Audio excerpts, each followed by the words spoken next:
morning, ladies and gentlemen. Good morning, all of our judges. So we are the French team. We are very honored to be here today. Let me introduce my team. This is Joséphine, Clément, Alexandre, and I am Oriane. And today we are very pleased to treat the exciting subject about Mark and Spencer business in China. Clément will present you the context. So yes, first of all, I will talk about the context of Mark and Spencer itself. So it's an English company created in 1884. I will be really brief, to be honest. It's about retailing, a really famous retailing company. And what's interesting is their turnover. If we had to compare the turnover in 1939, that was 23.45 million, and the one in 1998 of 1,272 million, then I will say that there is a 55 multiplication of the turnover, which makes it a successful retailer company. In the 70s, they had a strategy to go overseas. That's why we are now dealing about it. And they went mostly in Europe, America, and Asia. So now, if I had to deal still about the context, but about something a bit more general and about China. It's Mark and Spencer in China. So why are they in China? And it fits with their original mind of going in emerging markets and developing their market shares. The fact is that they went in 2008 with the start in China, so they bought a place in Shanghai to develop a first store. And about statistics, well, they had one store in 2008 and they ended up with 8 stores in 2012. At the very same time, if we had to deal with the Chinese market of retailing, the sales kept increasing and it had been multiplied by 5. All in all, we can say that this market is developing, and that's why we tell Mark and Spencer to stay, as it is written. My friends and my colleagues are now going to develop why we tell them to stay and how we tell them to stay. So now I will Now we'll talk about our main issue that we developed in 3 hours. That is how to adapt Mark and Spencer's strategy to the singular Chinese market without losing its core value. It's wide, but it's really intense. Let's say that we divided it into 3 key sub-issues that are the following. The first one will be how to stick with the competitive Chinese market. There was apparently a problem there, and we'll deal with it. The second one was how to reinforce the identity and the visibility of the brand. We'll talk about branding. And the third one is about how enhancing and optimizing the supply chain. 3 key sub-issues that my 3 colleagues are going to deal with, of course. So now I will let the first colleague to deal with the first sub-issue. Yeah, so as Clement presented you, the first key issue is to know how to stick the very competitive Chinese markets. So first of all, our analysis is that there was a strong cultural mismatch between Mark and Spencer and the Chinese markets. So there is indeed a mismatch regarding the clothing products. Especially, they were the wrong size and it didn't fit with the Chinese taste because Mark and Spencer didn't really understand what was and what is the Chinese culture and the Chinese tastes.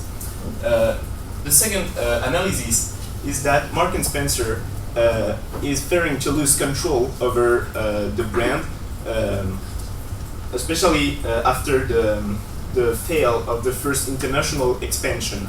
So they are keeping control and avoiding joint venture and franchise on the Chinese markets. And the third analysis is that the Chinese market is a highly competitive market.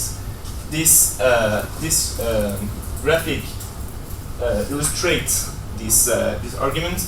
In fact, there are 10 main competitors on the Chinese market, and just the top 5 of them occupied almost 75% of the sale on the sale of the Chinese market. So there are a lot of competitors and also some mastodon competitors, which is hard to enter this market.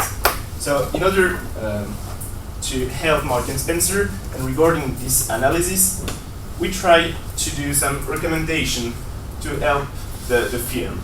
So the first one is to rebuild the organization. That means avoid all the corporate reorganization that are a barrier to the development of the firm on the Chinese market. So we recommend to employ some Chinese managers who know the cultural stakes and would help the firm to develop the right product. We also recommend to set up a world conference. We inspired ourselves from the Starbucks history, and Mrs. Howard, the CEO of Starbucks, set up some world conference in Chicago with the head of all the franchise in order to create a common agenda and a common brand value that will help the firm thrive abroad with the same goal and the same synergy.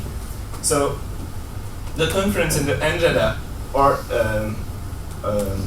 have to be implemented to have a strong basis before developing the activity.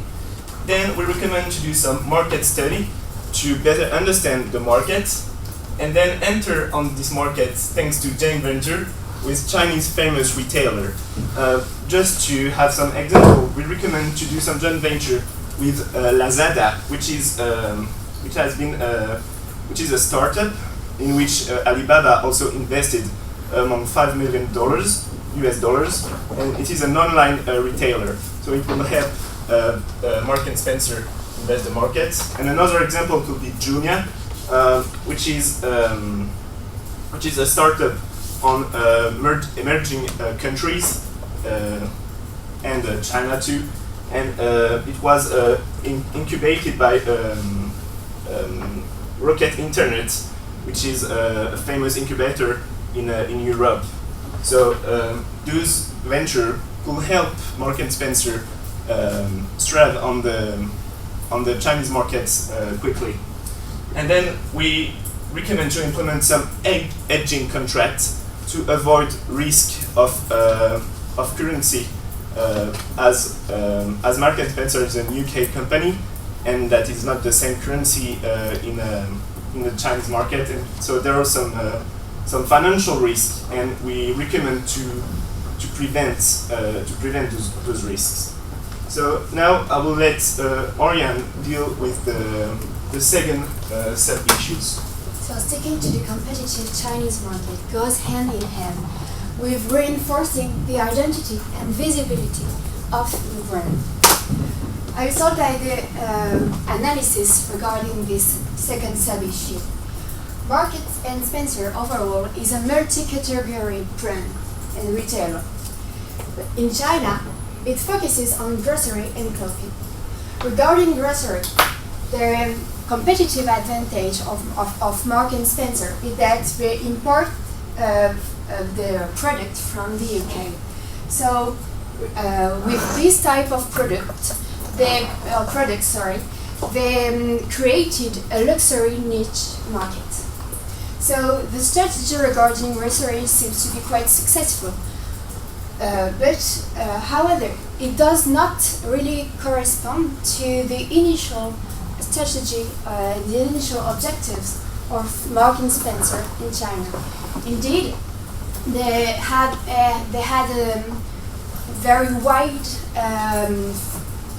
wide objective regarding their footprint, but it comes that there is only a limited demographic group, limited to tier 1 cities, that is interesting and that buys Mark & Spencer grocery products. And it comes also that the products of Mark & Spencer lack of visibility in China. Regarding clothing, there is at the beginning a wrong positioning. Indeed, the core consumer of Mark & Spencer are the middle class, who is age above 30. Whereas that population in China isn't really receptive to international commerce. There is also an evolution of the fashion retailer market in parallel, which has to be noticed, with demographic targeting and localization. For example, H&M implemented a local collection in China. So, given this analysis. We have two types of recommendations from Marks and Spencer in China. The first type with the identity of the brand. The second with usability and accessibility. Regarding identity, we recommend Marks and Spencer to order a market study. This market study will help them to deal with know your client issues, to reinforce their segmentation and clear their segmentation, and that to target more the millennials that are most receptive in China to Marks and Spencer products, and that market study will help them to deal with pricing.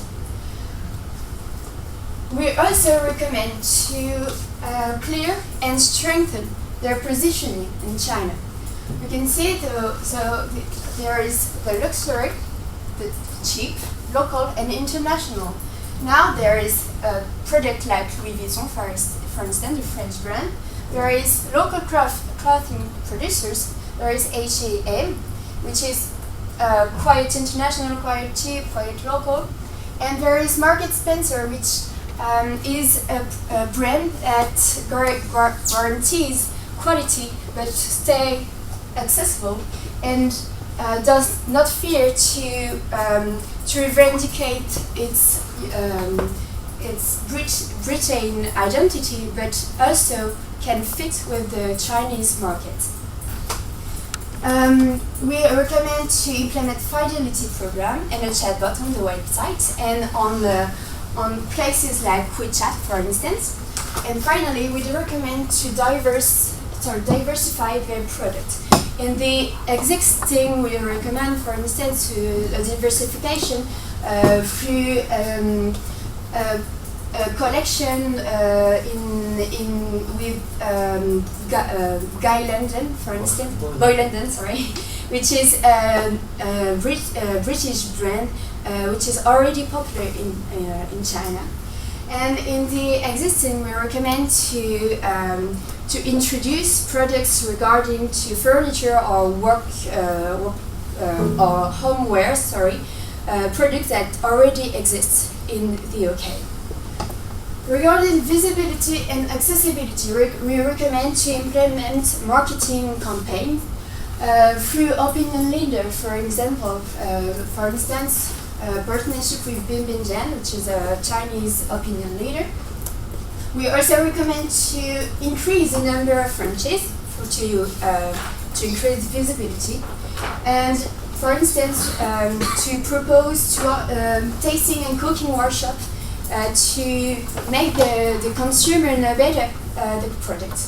We also recommend to diversify the mode of payment online with click and collect, e-reservation, but also on physical stores with online payment in the platform WeChat and Alipay. And finally, I recommend to focus and to strengthen online shopping with, for instance, advertisements in WeChat or in social media. And a partnership and to strengthen the partnership with Tmall. I will let Joséphine deal with the third and final sub-issue. Yeah, last but not least, sub-issue deals with enhance and optimize the supply chain. Firstly, we analyzed three relevant issues. The first one is the routine shortages. They are not enough products on the line, and it's linked to the understanding of Marks and Spencer in the needs of the Chinese customers. For instance, we can talk about the size of the clothes. The second issue is that Marks and Spencer is facing a finance issue both in UK and abroad, which is jeopardizing the firm. And the last issue is the third here is that there is a surge tier cities delivery issues. And based on this analysis, we recommend 5 actions. The first one, it will be to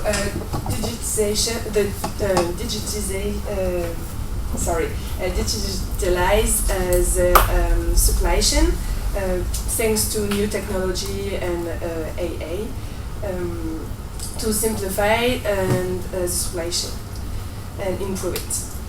The second one, it would be we recommend Marks and Spencer to do a partnership with Alibaba, also in order to simplify the deliveries. And then we recommend Marks and Spencer to keep KPIs implementation in order to improve the production. And we also recommend to produce in China to reduce costs of the production and also to simplify the supply chain. And finally, we recommend Marks and Spencer to do a co-competition with Uniqlo to use Uniqlo's strengths on the market to use on the market. I let Clément sum up all the recommendations. So, all in all, if I had to sum up, I would say that for the summary, for the first issue, that was to stick with the competitive Chinese market, we had 3 solutions told by Alexandre. There was the restructuration and the corporate events to share the brand. There was also the retail partnerships to make it more simple about retailing, because we saw that they had issues on it. The third one was the cultural adaptation, because apparently they did not understand what shift they had to do coming to the Chinese market. For the second sub-issue, if I had to sum up, it was about reinforcing the identity and visibility of the brand. The idea is that they have to develop a clear positioning. They also had to use IT and e-commerce, what was said by Oya. For the third one, enhancing and optimizing the supply chain, it is all about digitization and also partnerships with Uniqlo and Emlyon. So all in all, that's what we recommend. And now Alexandre is going to tell you on what term, on what timeline we can recommend these things to be accurate. Indeed, in order to implement this strategy, several actions need to be planned. So first of all, on the short term, we recommend to deal with the issue of the agenda and the reorganization of the firm. But also, it is on the short term that Marks and Spencer should do the market studies and the marketing campaigns, because it is the beginning of a thriving activity. We also recommend to do first the shift to the use of IT, because it will make Marks and Spencer more visible thanks to, for example, online leading opinion leaders, and also implement engine contracts. On the midterm, we recommend to continue the shift to digitalization and implement and increasing the number of new franchises. So with Starbucks, for example, that franchise don't trigger lose of control and don't trigger lose of control. So this is a good way to make the activities thriving. We also recommend to diversify the offer and do some joint venture on the midterm.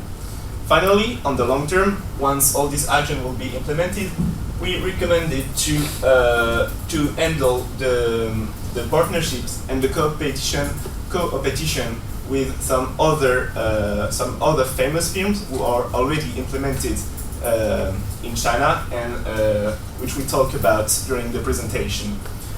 All in all, on the long term, we would like Marks and Spencer to shift to a bricks and clicks model to be more relevant on the Chinese market and be able to thrive on this market.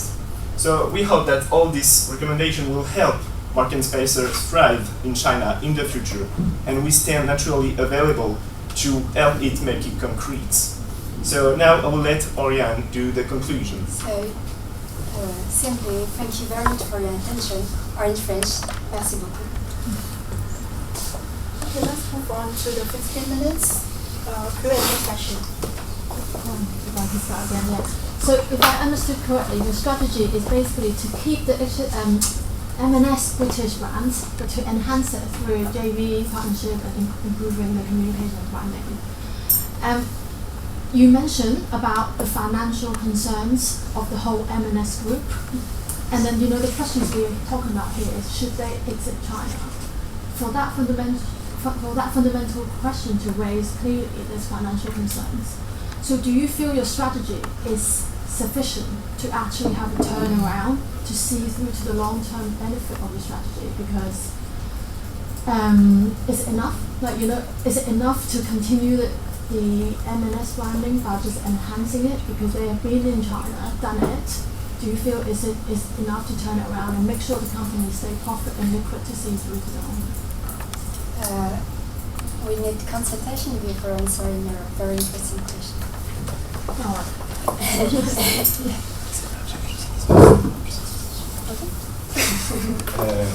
Indeed, Marks and Spencer faced some financial trouble because it didn't enter the Chinese market the right way at the beginning, and it had to close some shops all around the world, and so it was in a hard time for Marks and Spencer.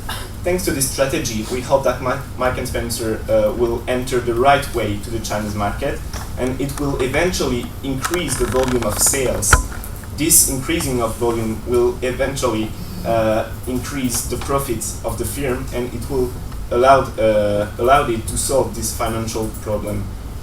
Indeed, we think that this is not the strategy that will directly solve this problem, but thanks to this right strategy that fits to the cultural taste, use the IT, and just merge into the Chinese market by keeping the core value of the film, will make it thrilling, and then it will generate volumes, profits, and eventually solve the financial problems that the film was facing. I think through increasing publicity, you may target to increase volume, but that does not always come with profit. So if you're not changing profit line, how do you look to increase the profit margin? I think that so to increase the profit margin, you need to think about revenues and costs. Regarding revenues, we think that Marks and Spencer does have a competitive advantage on the market, and that the market is a market in which a business can thrive. But we think that Marks and Spencer didn't have a sufficient clear brand positioning and strategy and supply chain to cope with the challenges of the market. So regarding revenues, we think that clearing all of these things and we think that with a marketing campaign too, Marks and Spencer will be able to increase its revenues. And regarding costs, we think that optimizing the supply chain by avoiding lacks and shortages and produce in China, produce locally, can also reduce costs and also reorganize and clear the organization of the firm can also reduce costs. So that is the way we recommend Marks and Spencer to increase its margin. So, for the strategy, did you guys do any analysis on how much it's going to cost? So there's a lot of stuff that you said in short term and long term. So you didn't present it, but is there any analysis on how much is it going to cost M&S to put this strategy over the time frame? We had several ideas of different things of how much they cost. For example, when we thought about opinion leaders, we knew that for one post with someone of 1 million followers, it would be $700 American dollars. All in all, regarding of it, and by spreading it on the timeline, of course, we thought that for the really beginning, with the market study that would be national, it would be around, I guess, 50,000 euros. So that translates well in to be like $70,000. And the idea was to start with that. So of course, it doesn't sound like a big shift, but we thought that many things can be fixed in the interim, like KPIs. It doesn't cost that much, and we still think that there would be a final and really short-term influence. So let me get straight. You're saying that there is really not much investment you need to put this strategy in place. On the long term, it will be really a big investment because it's a big shift. But let's say that on the short term, there are many little solutions that we thought about that won't cost as much as The ballpark number. So short term, medium term, and long term is going to cost me $70,000. It's going to cost me $7 million or $70 million. Okay. And we can say that for the long term, we'll reach something above $7 million. Or at the origin of the supply chain shortage. So, for example, the clothes could be produced in China directly, but all the grocery and even some clothes collection, as we talk with Boyland and Company, could be produced in London. It is also one of the core values that the film want to keep. That is to say, the UK brand image has to be relevant and has to be can be feeling by the customers. So some of the products has to be produced in UK, and this is why the hedging contracts are relevant. Do you understand the regulatory landscape of the financial markets in China? Sorry? Do you know the regulatory landscape of the financial markets in China? Are hedging contracts permitted in China? Okay. So that's a very European view of saying that everything is allowed in every market. Just gonna go back to you mentioned that MSS entered China market incorrectly. Yeah. How did it enter incorrectly? And in hindsight, what should have they done? As we say, we think that MNS should have make an effort about understand what was the Chinese taste and what was the Chinese. I'm sure they must have done that before they're going into the China market. They because should have had some understanding. They didn't use the local design and the local tastes of the Chinese people, because they were thinking that keeping very UK design and very UK products will be well welcomed by the Chinese population, and that was misunderstood. And sometimes it works. To talk about Starbucks once again, Starbucks choose to be very attached. So in hindsight, what could they have done? For instance, regarding the clothing branch, they just targeted the same target as in England, whereas in China this target wasn't that is to say the middle class above 30. This target wasn't receptive to the Marks and Spencer products, whereas it was in the UK. So it's only about target audience. They target incorrectly. It is also about organizing the production and the whole firm in China. There was many changings in organization, in supply chain, etc. So we think it can't be should be a lack of organization when very wide brands comes to have face shortages in its product. Okay, you mentioned about supply chain issues. I think within the case it's quite apparent that they do have supply chain issues. But within your strategy, you're proposing to expand your product line into like furniture. Is that a wise strategy, considering that you haven't solved your current supply chain issues already, and you're going to move into other products? Yeah, we think that the supply chain is like a final goal to optimize the activity of M&S, but reshaping the supply chain is something that costs a lot, and so Marks and Spencer have to be thrilling before doing such a shift, and so diversification the offer is a way to develop the activity, and it is not really a problem regarding the supply chain, because all the furniture can be produced directly in China, so the logistical part is not really a problem, and thanks to the past experience and thanks to the partnership with some some firms which are already well implanted on the market and which have already a good supply chain, the diversification of the offer will eventually be well delivered to the Chinese market. Okay. Now you're moving on to partnership, because I mentioned, I heard quite a few times that you're looking to proposing partnerships. Boyland, Uniqlo, and a famous Chinese retailer. So within your proposal, you've mentioned it 3 times already. So what is Marks & Spencer going to do? Is it a retailer? Is it a brand position? You know, what does Marks & Spencer do then? If you're bringing in so many, these, retail brands or whatever. Our idea was to develop these partnerships, as many as they are, because we think that the shift has not been done yet by Marks & Spencer, and help using the other experience that are apparently successful. We were thinking it was an easier solution to actually find answers to, for example, getting adapted to the cultural market they did not understand yet.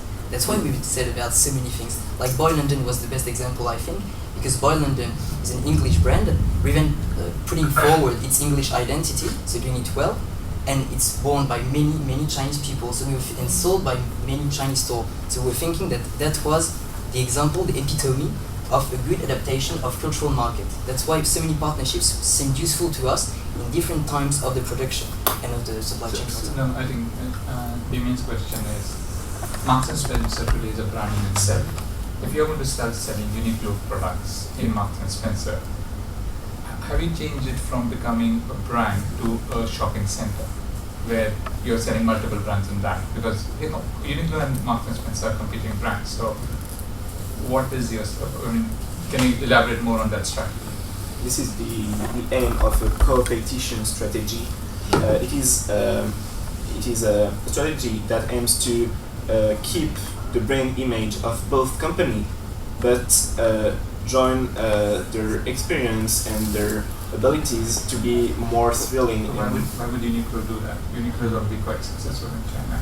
It's Marks & Spencer which is facing a problem. Why would Uniqlo want to do that? Because we think that Marks & Spencer have a competitive advantage and have have an offer that Uniqlo doesn't have. Uniqlo is really specialized on the clothing sectors, and it is well implemented, but there is always a way to diversify the offer and to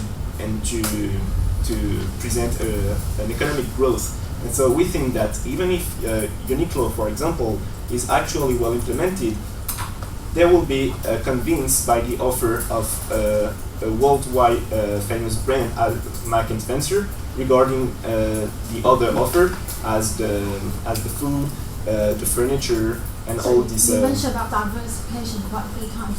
Why do they need to diversify? To increase awareness, to change the brand, or to increase profit? From what angle do you think they can benefit from diversification? I think it's first for increased profits, because if Marks & Spencer offers will be diversified, they could bring more customers because they will be more interested in the products, and maybe they will just go to Marks & Spencer store to buy furniture, and finally they will buy also Marks & Spencer food and etc.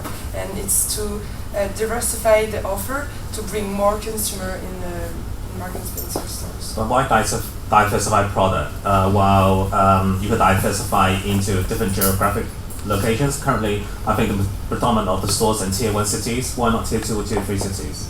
So what we thought about diversification, just to come back, is because Marks & Spencer already do that in the UK. And we thought about our French equivalent, which is Monoprix, which means single price, which is a really successful retailer store. And the idea is that they developed recently as well the house products, and it's working. So we thought that Marks & Spencer is not a retailer. Marks & Spencer is a brand. Okay. It gets people to manufacture for them and they sell it under Marks & Spencer brand. Okay. It's a different thing from being a store that sells multiple brands. Yes.